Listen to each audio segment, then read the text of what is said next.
Eh bien bonjour tout le monde. Alors comme il ne fait pas beau et que il faut bien trouver à s'occuper, je vais en profiter pour faire une petite vidéo.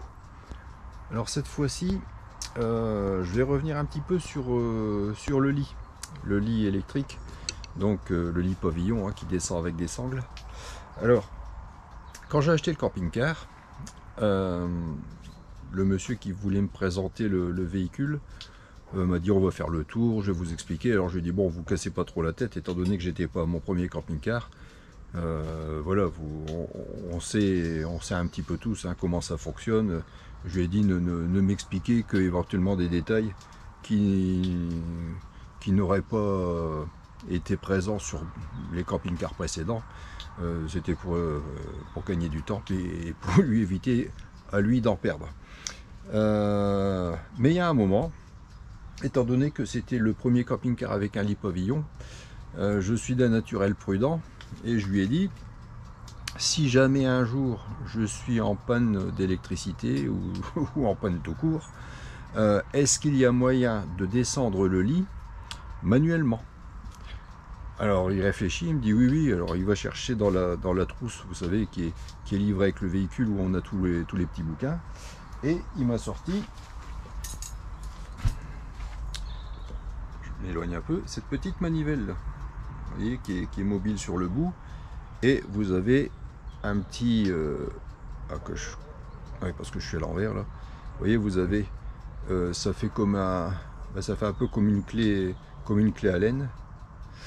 Alors je lui dis bon c'est bien, du coup oui effectivement ça permet effectivement de descendre le lit manuellement, mais où est-ce qu'on met cette petite clé?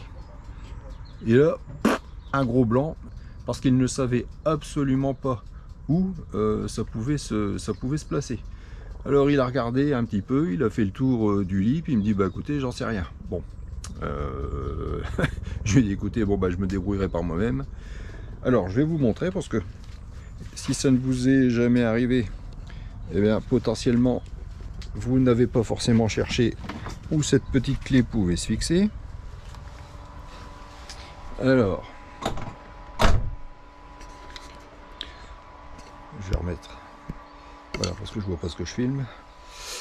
Alors en fait il faut venir jusque sur le nez du camping-car, et vous avez cette petite boîte avec la clé qui permet d'activer ou de désactiver le moteur. Alors entre parenthèses, quand vous donnez votre véhicule en révision, pensez à retirer les clés, que ce soit celle-ci ou que ce soit la petite, si vous avez une commande de table électrique, ça évite que les mécanos ou les curieux viennent tripoter à tout.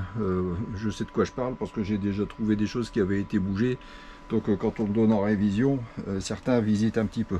Donc en retirant les clés, vous évitez les surprises. Alors je vais essayer de vous montrer.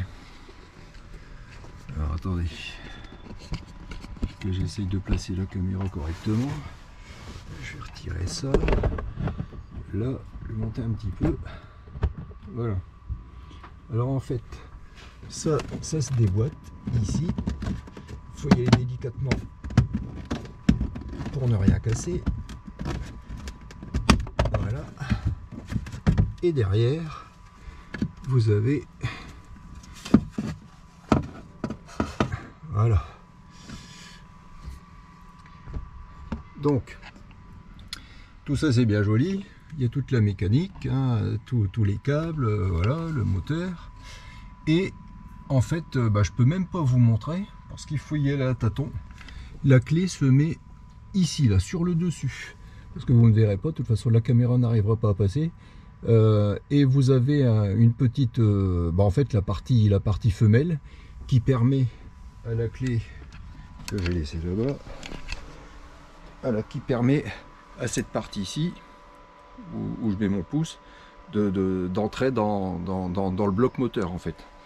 Donc vous pouvez, si vous n'avez jamais eu cette mésaventure, et je vous le souhaite, vous risquez de chercher longtemps, parce que voilà, je reviens un petit peu dessus, je vais essayer de vous le montrer du doigt, vous voyez, voilà, c'est où je vous montre là, je sais pas si vous voyez, c'est complètement au-dessus. Si vous passez le doigt, vous allez sentir un trou, mais je peux même pas vous le montrer.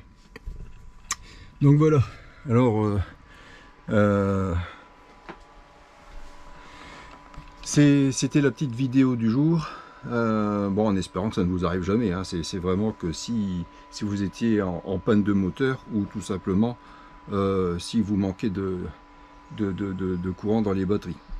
Bon, sur ce, eh bien, je vous dis à la prochaine.